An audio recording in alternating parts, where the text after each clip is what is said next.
Hello everyone, welcome to Farmer Oaks YouTube channel. Farmer Oaks के YouTube educational channel में आपका स्वागत है। आज के वीडियो लेक्चर में हम सीखने वाले हैं कि हमें बुखार क्यों आता है, कौन से ऐसे कंडीशंस प्रोड्यूस होती है, कौन से ऐसे रीजंस होते हैं, कारण होते हैं कि जिसके कारण हमें बुखार आता है। हमारी बॉडी का जो टेम्परेचर है वो इंक्रीज़ होता है कि जो तापमान नॉर्मल 37 डिग्री सेल्सियस होता है उससे वो टेम्परेचर इंक्रीज़ होता है। फ़ारेनहीट में हम देखें तो 98.6 डिग्री फ़ारेनहीट होता है, तो उससे भी हमारा तापमान जो है वो बढ़ता है। तो ये कंडीशन क्यों प्रोड्यूस होती है, कौन से ऐसे रीजंस है, फिर कौन से लक्षण्स देखे जाते हैं, मतलब कि सिम्टम्स, और ये कंडीशन को अच्छे से मैनेज कैसे कर सकते हैं, उसका इलाज कैसे कर सकते हैं, वो हम जानेंगे ये वीडियो लेक्चर के अंदर डिटेल में। Expert lecture by Amar sir, assistant professor and founder of Farmer Oaks. Thank you for being 2 lakh family of Farmer Oaks. Updated रहिए फार्मर नॉलेज के साथ।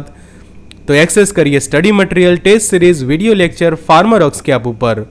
तो Android user Android app download कर सकते हैं, आईफोन यूज़र ऐप स्टोर से। Link आपको description box के अंदर मिल जाएगी। तो सबसे पहले डेफिनेशन समझिए, व्हाट इज़ फीवर। फीवर मतलब कि higher than normal body temperature, कि नॉर्मल बॉडी टेम्परेचर जो हम कहते हैं 37 डिग्री सेल्सियस या फिर 98 डिग्री फ़ारेनहीट, तो वो जो नॉर्मल है उससे टेम्परेचर आपका इंक्रीज होता है, आपकी बॉडी का तापमान जो इंक्रीज होता है, तो वो कंडीशन को हम कहते हैं फीवर। एंड फीवर को दूसरे वर्ड्स के अंदर पायरेक्सिया भी कहा जाता है, कि जो कुछ बुक्स के अंदर आप पढ़ो या फिर ऐसे आर्टिकल्स आप पढ़ते हैं अलग अलग, तो उसमें आपको कई बार पायरेक्सिया वर्ड देखने को मिले, तो पायरेक्सिया का मतलब भी फीवर ही होता है। तो ये था small introduction about the fever, कि नॉर्मल टेम्परेचर आपको याद रखना है सिर्फ, और नॉर्मल से जब टेम्परेचर इंक्रीज हो, और उसके लिए आप ये थर्मोमीटर को यूज़ कर सकते हैं, कि जो थर्मोमीटर से आसानी से आप बॉडी का जो टेम्परेचर है वो मेज़र कर सकते हैं। तो फीवर जो है वो ना ही कोई बीमारी है ना ही कोई विकार है। तो यहाँ पे इसलिए लिखा है कि it is not a disease और डिसऑर्डर, कि ना ही कोई ऐसा विकार हम कह सकते हैं, ना ही कोई ऐसी बीमारी है, बट ये एक साइन है और सिम्टम हम कह सकते हैं कि जब आपकी बॉडी किसी भी बीमारी या फिर इन्फेक्शन के सामने जो है वो फाइट बैक कर रही है। तो सिंपल कोई एग्जांपल ले, कि कोविड-19 का ही एग्जांपल चलो लेते हैं, कि आपको हुआ है कोविड-19 का इन्फेक्शन। तो कोविड-19 के इन्फेक्शन के अंदर हम देखते हैं कि प्राइमरी एक सिम्टम डेवलप होता है कि आपको फीवर आता है, मतलब कि आपकी बॉडी का जो टेम्परेचर है वो इंक्रीज हो जाएगी। जब आप थर्मोमीटर से चेक करते हैं तो उस वक्त कुछ लोगों को हाई फीवर जैसा भी देखने को मिलता है, कि जब टेम्परेचर 102 के आसपास हो जाते हैं, 103 के आसपास। मॉडरेट फीवर भी कुछ लोगों को होता है कि जब टेम्परेचर 101, 102 होता है, और कुछ लोगों को आप चेक करोगे तो माइल्ड फीवर भी होगा। तो ऐसा इसलिए होता है कि जब ये कोविड-19 का इन्फेक्शन है, कि जो हमें पता है कि वो वायरस के कारण होता है, कोरोना वायरस के कारण, तो जब ये वायरस बॉडी के अंदर एंटर होता है तो उसके सामने फाइट बैक करता है हमारी बॉडी। तो ये एक हो गई साइन कि आपको कुछ ना कुछ तरीके से इन्फेक्शन हुआ है। कि जहाँ पे हमने कोविड-19 का इन्फेक्शन की बात की, ऐसे बहुत सारे इन्फेक्शन के, समझो कि आपको यूरिनरी ट्रैक इन्फेक्शन हुआ है तो भी उसमें कई बार लोगों को फीवर आता है। फिर दूसरा कोई भी इन्फेक्शन है, कि आपको कोई बैक्टीरियल इन्फेक्शन हुआ है, फंगल इन्फेक्शन हुआ है, तो ऐसी कोई भी बीमारी या फिर कोई ऐसा विकार कि जिसके अंदर आपकी बॉडी किसी भी माइक्रो ऑर्गेनिज्म के सामने फाइट बैक कर रही है, कि चाहे वो वायरस है, बैक्टीरिया है, फंगाई है, पैरासाइट्स है, तो आपका जो बॉडी का टेम्परेचर इंक्रीज होता है। और खासकर जो इन्फेक्शंस होते हैं बॉडी के अंदर अलग अलग प्रकार के, तो ये सभी इन्फेक्शंस के अंदर एक साइन एंड सिम्टम आप देखो तो वो ऑलवेज होता है फीवर। कि एक साइन एंड सिम्टम के अंदर आप देखोगे तो फीवर जो है उसके अंदर खास करके डेवलप होता है। तो जैसे अभी मैंने ये टेबल समझाया कि 100 या फिर उससे ऊपर आप जाते हैं टेम्परेचर, कि जिससे आप ऐसा फील करोगे कि आपकी बॉडी जो है वो आपको वार्म जो है थोड़ी सी गर्म हुई है, ऐसा जो है वो आपको फील होगा। कि फील वार्म टू टच, कि जब आप बॉडी को टच करते हैं नॉर्मली तो भी आपको ऐसा लगेगा कि वो जो है वो काफ़ी वार्म हो चुकी है, गर्म हो चुकी है। तो फिर आपको तुरंत आपका जो बॉडी टेम्परेचर थर्मोमीटर से मेज़र करना चाहिए और चेक करना चाहिए कि टेम्परेचर कितना है। और ये चार्ट आप खास फॉलो कर सकते हैं, कि हाई फीवर, मॉडरेट या फिर माइल्ड के ये। तो अब यहाँ पे जो क्वेश्चन था आपका उसी का प्रॉपर जस्टिफिकेशन के साथ मैं आपको समझाता हूँ कि वाई फीवर कम्स, कि फीवर क्यों आता है या फिर बुखार क्यों आता है। तो सबसे पहले तो अलग अलग इन्फेक्शंस के कारण जो है वो होता है fever. And we got a fever because our body is trying to kill the virus और bacteria that cause the infection. अब हमें पता है कि जब हमारी बॉडी के अंदर कोई इन्फेक्शन होते तो वो इन्फेक्शन अलग अलग प्रकार से होते हैं। कुछ इन्फेक्शन होते हैं वो बैक्टीरियल इन्फेक्शन होते हैं, कुछ वायरस के कारण होने वाले इन्फेक्शन होते हैं, कुछ इन्फेक्शन जो है वो फंगल के कारण होने वाले होते हैं। पैरासाइट्स जैसे कि जो मलेरिया होता है तो वो पैरासाइट्स के कारण होता है, तो वो भी एक टाइप का इन्फेक्शन ही कह सकते हैं बॉडी के अंदर। तो जो अलग अलग इन्फेक्शंस होने के जो रीजंस होते हैं वो यूजुअली होते हैं माइक्रो ऑर्गेनिज्म। तो समझो कि आपके बॉडी के अंदर कोई वायरस एंटर हुआ है, तो वायरस आपके बॉडी में एंटर होकर सबसे पहले स्टार्ट करेगा अपनी कॉपी बनाना। तो पहले तो बॉडी के अंदर समझो कि एक ही वायरस एंटर हुआ है, तो ये वायरस अपनी कॉपीज बनाना स्टार्ट करेगा। तो एक वायरस था तो एक में से 2 होंगे, 2 में से 4, 4 में से 16, इस तरह से उनका मल्टीप्लिकेशन होता रहेगा, कि जिसको मेडिकल टर्म्स में कहा जाता है रेप्लिकेशन, कि वायरस का रेप्लिकेशन होता है। उसी तरह से जो बैक्टीरिया होते हैं, बैक्टीरिया भी सेम तरीके से अपनी ग्रोथ करवाते हैं, कि वो भी अपना मल्टीप्लिकेशन करते। तो पहले एक बैक्टीरिया था, एक में से 2, 4, 16 सेम बैक्टीरियाज भी करते हैं। अब ये जो उनको मल्टीप्लिकेशंस करना होता है तो उसके लिए जो टेम्परेचर है वो उनको चाहिए 37 डिग्री सेल्सियस। अगर आपका बॉडी का टेम्परेचर 37 जितना रहता है तो ये माइक्रो ऑर्गेनिज्म अपनी अच्छे से ग्रो कर पाएगी। बिकॉज कि आप समझे कि माइक्रो बायोलॉजी की स्टडी करोगे तो वहाँ पे एक कॉन्सेप्ट होता है कि जब आपको लेबोरेटरीज के अंदर कोई माइक्रो ऑर्गेनिज्म डेवलप करनी है तो उस वक्त आप उनको इंक्यूबेटर्स के अंदर रखते हैं, और इंक्यूबेटर्स का जो टेम्परेचर है वो यूजुअली रखा जाता है 37 डिग्री सेल्सियस। तो ये टेम्परेचर पे माइक्रो ऑर्गेनिज्म की जो ग्रोथ है वो सबसे बेस्ट होती है। और जैसे जैसे बॉडी का तापमान बढ़ता जाता है या फिर टेम्परेचर आप इंक्रीज करवाते हो तो वो अपना सर्वाइवल अच्छे से नहीं कर पाते और उनकी ग्रोथ जो है वो थोड़ी कम हो जाती है।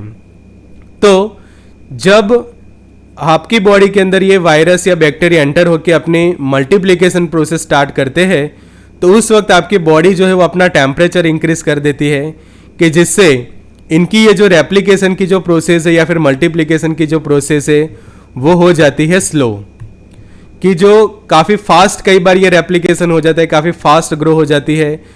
कि जब टेम्परेचर 37 है बट टेम्परेचर समझो कि 38 हुआ, 39 होता है तो इंक्रीज होता है, तो उनकी जो ग्रोथ है उनके ऊपर ब्रेक लग जाती है, स्लो हो जाती है ब्रेक। और आगे आप देखोगे तो most of this bacteria and viruses do well, कि अच्छे से काम करते हैं when your body is at your normal temperature, कि जो 37 डिग्री सेल्सियस पे है। तो वो कॉन्सेप्ट मैंने आपको ऑलरेडी क्लियर करवा दिया है। And if have a fever it is harder for them to survive, कि जब टेम्परेचर इंक्रीज होता है तो उनके लिए काफ़ी हार्ड हो जाता है सर्वाइव करना। And fever also activate our bodies immune system, कि जैसे टेम्परेचर बढ़ता है तो समझ लो कि आपकी इम्यून सिस्टम भी अच्छे से काम कर रही है, कि जैसे ही कोई वायरस है तो ये वायरस के सामने हमारी बॉडी के इम्यून सेल के जिसको हम कहते हैं एंटीबॉडीज़, तो तुरंत एंटीबॉडीज सब आ जाएंगे, कि जो हमारी बॉडी की डिफेंस सिस्टम है, हमारी बॉडी की जो आर्मी कही जाती है, तो वो तुरंत वहाँ पे आ जाती है और फाइट बैक करना शुरू कर देती है। तो ये एक साइन बन जाता है कि जब आपको कोई इन्फेक्शन होता है आपके बॉडी की इम्यून सिस्टम फाइट बैक करना स्टार्ट करती है और वायरस या फिर बैक्टीरिया की जो ग्रोथ है वो स्लो हो जाए, इसलिए टेम्परेचर जो है वो 37 से इंक्रीज होके 38, 39 तक पहुंचता है, या फिर फ़ारेनहीट में जो 98.6 जो नॉर्मल है उससे इंक्रीज होके 100, 101 या फिर 102 तक जो है वो पहुंचता है। Thus body will start to fight against that pathogens, कि ये जो माइक्रो ऑर्गेनिजम्स को पैथोजेंस भी कहा जाता है, कि जो इन्फेक्शंस के लिए रिस्पॉन्सिबल है। तो आपकी बॉडी ने फाइट बैक करना स्टार्ट कर दिया है, कि जब वो एक इंडिकेशन है कि जब बुखार आता है। तो ये था सिंपल कॉन्सेप्ट अबाउट द बुखार, कि जिसको आप फीवर कहते हैं, बुखार कहते हैं। तो अब समझिए कि ये ऑलरेडी हमने सीख लिया कि आप यहाँ पे भी रख के टेम्परेचर चेक कर सकते हैं, यहाँ पे अंडर आर्म्स में भी रख के टेम्परेचर जो है वो चेक कर सकते हो। और इसके ये सब डेटा मैंने ऑलरेडी आपको अभी समझा दिया कि mild fever, moderate and high fever की कंडीशंस। तो जब भी आपके पास ये जो इस टाइप के थर्मोमीटर्स होते हैं, तो जब बॉडी टेम्परेचर 37 के आसपास होता है, नॉर्मल होता है, तो वो ग्रीन कलर दिखाता है। फिर जैसे ही टेम्परेचर बढ़ता है, मतलब कि माइल्ड फीवर है, तो वो ऑरेंज कलर का आपको दिखाएगा उसके डिस्प्ले के ऊपर। और जब काफ़ी इंक्रीज हो चुका है टेम्परेचर, हाइपर पायरेक्सिया जिसको कहा जाता है, तो उस वक्त जो है वो ये थर्मोमीटर भी रेड इंडिकेशन दिखाएगा कि आपको फीवर जो है वो काफ़ी ज़्यादा है, बुखार की कंडीशन काफ़ी ज़्यादा है। तो यूजुअली ट्रीटमेंट कब की जाती है मेडिसिन्स की? तो जब आपको ये हाई फीवर की कंडीशन हो जाती है।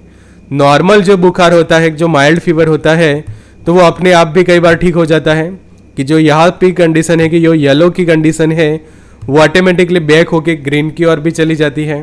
बट ये रेड वाली कंडीशन काफ़ी टाइम तक चलती है, काफ़ी दिनों तक चलती है, तो ज़रूरी है फिर उसका अच्छे से इलाज करना।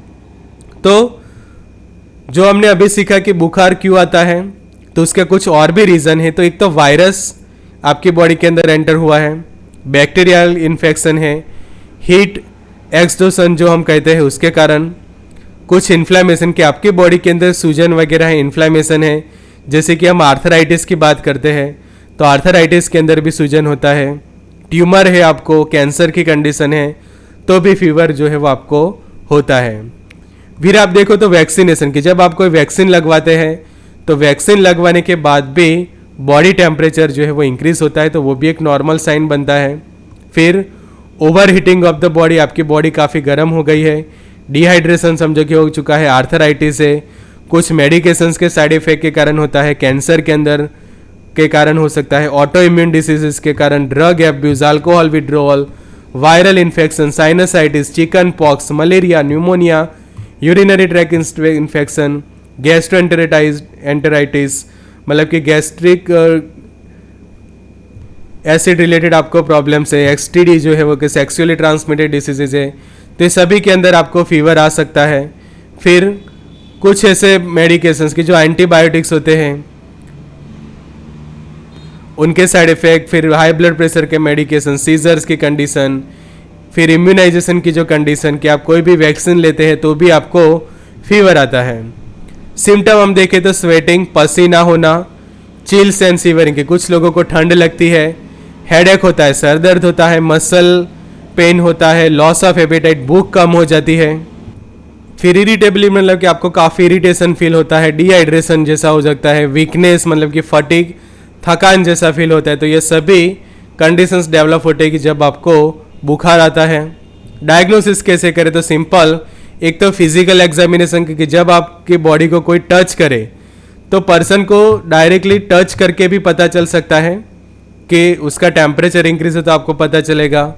फिर दूसरे की जो symptom based diagnosis, medical history पर से, फिर टेम्परेचर मेजरमेंट थर्मोमीटर को यूज़ करके फिजिकल एग्जामिनेशन आप करते हो, और दूसरे कुछ टेस्ट भी कराना जरूरी है कि फीवर काफ़ी लंबे दिनों से आ रहा है, काफ़ी दिनों से फीवर आ रहा है, तो ज़रूरी है कि पर्सन के ब्लड टेस्ट करवाना। फिर सीआरपी कि ब्लड के अंदर का जो सी रिएक्टिव प्रोटीन की जो हम बात करते हैं कि जिससे इन्फेक्शन की मात्रा आपको पता चलेगी। चेस्ट एक्सरे किया जाता है, and medical history and physical examination के बेसिस पे डायग्नोसिस हो जाएगा। ट्रीटमेंट की हम बात करें तो मेडिसिन लेना जरूरी है, न्यूट्रिशंस प्रॉपर देना जरूरी है, एनर्जी ड्रिंक्स देना जरूरी है। जब भी फीवर हो तो अच्छे से आप आराम करें, बुखार हो तो रेस्ट करें, प्रॉपर अच्छे से नींद लेनी चाहिए। आइस वाटर बैग भी यूज़ कर सकते हैं कि जो आपके हेड के ऊपर रख सकते हैं कि जो टेम्परेचर कम करने में हेल्प करेगी। हेल्दी डाइट लेना जरूरी है, एंड हेल्दी एनवायरनमेंट के अंदर आप रहें कि आपका रूम भी ऐसा होना चाहिए कि वेल वेंटिलेटेड रूम जो हम कहते हैं कि वहाँ पे हवा अच्छी आ रही है, प्रॉपर लाइट है, वेंटिलेशन है, तो आसानी से ये फीवर की कंडीशन जो है वो हो सकती है मैनेज। तो ये बात है मैनेजमेंट की कि मैनेजमेंट या फिर treatment of a condition of fever. तो अब समझते हैं कि जो पर्सन है उसको प्रॉपर रेस्ट दीजिए आप। स्पॉन्ज भी कर सकते हैं, या फिर जो आइस वाटर बैग की हमने बात की फिर फ्लूइड्स, तो उसको अलग अलग जूस दे सकते हैं आप, कि समझो कि आप उसको ऑरेंज जूस देते हैं, पॉमग्रेनेट का भी जूस दे सकते हैं, वाटर ले सकता है, बटर मिल्क जैसा ले सकता है पर्सन। और ये वेंटिलेटेड स्पेस की जो मैंने बात की वो, बट क्या अवॉइड करना चाहिए कि फीवर वगैरह हो तो स्मोकिंग ना करें, और cover your mouth and nose, कि मास्क अच्छे से पहन सकते हैं आप साथ में, सोशल गैदरिंग्स वगैरह के अवॉइड करिए, and wear light Airy cloth, कि आप लाइट कपड़े पहने, आपको अच्छे से वेंटिलेटेड रहे आपकी बॉडी को अच्छी हवा मिले, ऐसे कपड़े पहनिए, काफ़ी सारा पानी पीजिए, and in minor condition medication isn't needed on urgent basis. ये खास गोल्डन सेंटेंस में आपके लिए हाईलाइट करूंगा, बिकॉज कई बार हम क्या करते हैं कि थोड़ा सा भी टेम्परेचर बढ़ता है तो तुरंत मेडिकेशंस खा लेते हैं बहुत बार, और कुछ लोगों को तो ऐसे भी आदत पड़ चुकी है कि जैसे ही कुछ फीवर वगैरह होते हैं तो तुरंत 4-5 मेडिकेशंस ले लेते हैं, कि एक तो फीवर का मेडिकेशन तो लेंगे ही, तो माइनर कंडीशन में भी क्या करते हैं, फीवर का मेडिसिन तो लेंगे ही, साथों साथ कोई एंटीबायोटिक भी ले लेंगे, फिर एंटीबायोटिक ली है तो साथ में कोई एंटासिड ले लेंगे, कि जैसे पेंटोप्राजोल है, ओमिप्राजोल है, और चौथा कोई एक मेडिकेशन ले लेंगे उसके साथ में एंटीहिस्टामाइंस वगैरह, कि कोई एलर्जी का मेडिसिन भी खा लेंगे। तो बट ऐसा करने की ज़रूरत नहीं है। जब आपको नॉर्मल फीवर है तो वो कई बार ऑटोमेटिकली क्लियर जो है क्योर हो जाता है, कि आप थोड़ा अच्छे से रेस्ट करते हैं, बॉडी को वेंटिलेटेड रखते हैं, या फिर इस तरह से जो हमने बात की कि आइस वाटर बैग भी आप रखते हैं, तो भी बिना मेडिसिन खाए आपका फीवर जो है वो ट्रीट हो जाएगा। बट डॉक्टर या फिर फार्मासिस्ट को कांटेक्ट कब करना है, कि जब टेम्परेचर काफ़ी हाई रह रहा है और वो भी काफ़ी दिनों से, तो call the doctor if the fever is severe with headache, कि काफ़ी सीवियर फीवर हो चुका है, विथ हेडेक है मतलब कि सरदर्द भी हो रहा है, स्टीफ नेक मतलब कि आपकी जो गर्दन है वो जकड़ चुकी है, आपको ऐसा लग रहा है, सांस लेने में आपको डिफिकल्टी हो रही है, और अदर अनयूजुअल साइन और सिम्टम्स यू डेवलप, कि अभी जो हमने नॉर्मल जो सिम्टम्स देखे फीवर के, उसके अलावा भी कुछ ऐसे सिम्टम्स डेवलप हो रहे हैं कि जो अनयूजुअल सिम्टम्स है, तो ही आपको जो है वो प्रॉपर मेडिकेशन लेने हैं। तो मेडिकेशन में पॉपुलर है फीवर के लिए तो वो है एंटीपायरेटिक मेडिकेशंस। एंटीपायरेटिक मतलब कि ऐसे मेडिसिन्स कि जो रिड्यूस करती है बॉडी के टेम्परेचर को, कि बॉडी टेम्परेचर को कम करने वाली जो दवाइयाँ जो है उसको हम एंटीपायरेटिक कहते हैं। और ये मेडिकेशंस के अंदर सबसे पॉपुलर जो हम देखें तो एसिटामिनोफेन, कि जो पैरासीटामोल का केमिकल नाम है और उसके बहुत सारे अलग अलग ब्रांड नेम से वो मार्केट में अवेलेबल है। साथ ही साथ जो non steroidal anti inflammatory drugs हम कहते हैं NSAIDs, तो ये जो नसेड्स होते हैं वो भी ले सकते हैं, लाइक एस्पिरिन है, आइबुप्रोफेन है, नैप्रोक्सेंस ले सकते हैं। एंड एसिटामिनोफेन, आइबुप्रोफेन, ये दोनों जो है वो सबसे ज़्यादा यूज़ होने वाली मेडिकेशन से एज ए एंटीपायरेटिक फीवर की ट्रीटमेंट के अंदर। एंड एसिटामिनोफेन जो है वो अलग अलग ब्रांड नेम से अवेलेबल है। तो पैरासीटामोल तो फीवर भी ट्रीट करेगा, बॉडी पेन भी ट्रीट करेगा, और जितने भी अलग अलग सिम्टम्स है वो यूज़ कर सकते हैं। और ये सभी पेशेंट्स ले सकते हैं, खासकर कि छोटे बच्चों को भी ये दे सकते हैं, प्रेगनेंसी के दौरान भी लिया जा सकता है, और सभी एज ग्रुप के लोग जब बुखार होता है तो पैरासीटामोल का टैबलेट खा सकते हैं। And it is often sold in a combination with other medications like PCM, सेट्रेजिन और PCM CPM जो हम कहते हैं, कि पैरासीटामोल के साथ कई बार सेट्रेजिन या फिर पैरासीटामोल के साथ क्लोरफेनारामाइन वगैरह भी कॉम्बिनेशन में होते हैं। फिर उसके फेमस ब्रांड देखें तो पोमल 500 करके, कि जिसके अंदर सॉल्ट कंपोजिशन रहता है पैरासीटामोल ही। फिर डोलो 650, तो उसके अंदर भी पैरासीटामोल ही है। पैरासिप की जो सिप्ला बनाता है उसके अंदर भी पैरासीटामोल ही है। फिर कैल्पॉल 500 की जो GSK का प्रोडक्ट है उसमें भी पैरासीटामोल है 500 मिलीग्राम। और पैसीमोल में भी आप देखो तो पैरासीटामोल है, कि जो IPCA बनाता है। तो भले कंपनीज अलग अलग होती है, तो ये सभी में क्या है, ब्रांड अलग अलग है, बट जो मेडिसिन हम कहे तो वो सेम है। ब्रांड जो है वो डिफरेंट है, कि डिफरेंट ब्रांड्स, बट मेडिकेशन जो है वो सेम है, कि सभी के अंदर पैरासीटामोल ही उन्होंने ऐड किया हुआ है। जो 650 मिलीग्राम की जो टैबलेट होती है उसके अंदर थोड़ा ज़्यादा अमाउंट होता है, 500 मिलीग्राम जो है वो नॉर्मल हम कह सकते हैं। तो यूजुअली जो है वो दिन में 3 टैबलेट आप खा सकते हैं कि 1-1-1 कि पैरासीटामोल एक दिन में लेते हैं, फिर दोपहर में लेते हैं, रात को लेते हैं, और वो भी जब फीवर है तभी। और लेना है व्हेन फीवर कि जब बुखार होता है तभी आपको ये खानी है। ऐसा नहीं कि बुखार नहीं है फिर भी आप ये टैबलेट खा लेंगे, ऐसा नहीं। जब बुखार है और वो भी 100 या फिर उससे ज़्यादा है तभी आपको ये मेडिकेशन यूज़ करने हैं। उसके कॉम्बिनेशंस भी है कि पैरासीटामोल कैफीन के साथ अवेलेबल होता है, डोमपेरिडोन के साथ अवेलेबल है, फिर कोडिन फॉस्फेट के साथ होता है, एसिक्लोफेनेक के साथ होता है। तो बहुत सारे उसके कॉम्बिनेशन जो है वो आप देख सकेंगे। पॉपुलर डोजेस फॉर्म देखें तो छोटे बच्चों के लिए सिरप फॉर्म में भी अवेलेबल होता है कि आप देख सकते हैं कि पैरासीटामोल का ये सिरप भी अवेलेबल होता है। फिर जो हॉस्पिटलाइज पेशेंट के लिए आईवी इन्फ्यूज़न भी अवेलेबल है पैरासीटामोल का, और ये हो गए उसके टैबलेट। तो टैबलेट भी है, पेरेंट्रल डोजेस फॉर्म भी है, और सस्पेंशन इमल्सन जैसे लिक्विड डोजेस फॉर्म के अंदर भी ये मेडिकेशन जो है वो अवेलेबल है। तो ये था हमारा special lecture about the condition of fever कि फीवर हमें क्यों होता है, फिर उसका ट्रीटमेंट हमने जाना, और जाने अलग अलग मेडिकेशंस की जो उसके इलाज में यूज़ होती है। तो thank you for attending this lecture. Join कर सकते हैं व्हाट्सएप ग्रुप, एक्सेस कर सकते हैं study material, test series and video lecture Farmer Rocks के ऐप ऊपर। So good luck and all the best.